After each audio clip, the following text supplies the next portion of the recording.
Bollywood superstar Salman Khan आपल्या सिनेमांसोबतच आपल्या फिटनेससाठी सुद्धा लोकप्रिय आहे। फिटनेससाठी त्याला लाखो तरुण फॉलो करतात। मात्र नुकताच सलमान खानने त्याच्या एका गंभीर आजारासंदर्भातला खुलासा केलाय।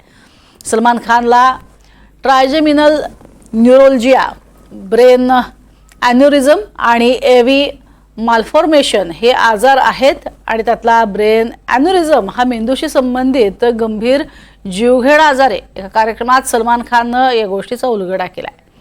दरम्यान सलमान खानला झालेला हा गंभीर आजार नेमका आहे काय तेही पाहूयात ग्राफिक्सच्या माध्यमातून। ब्रेन एन्युरिझम म्हणजे काय तर मेंदूतील रक्तवाहिन्यांमध्ये सूज येते, रक्तवाहिन्या कमकुवत होतात, कमकुवत रक्तवाहिनीच्या ठिकाणी गाठ होते, रक्तदाब वाढल्यास गाठ फुटण्याची शक्यता असते, गाठ फुटल्यास मेंदूमध्ये रक्तप्रवाह होतो, अशा वेळी रुग्णाचा मृत्यू होण्याची शक्यता असते।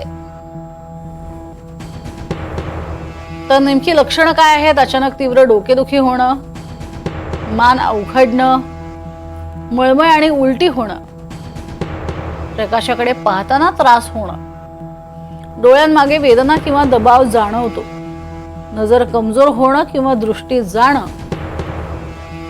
बेशुद्ध पडणे आणि झटके येणं हे सुद्धा लक्षणं आहेत।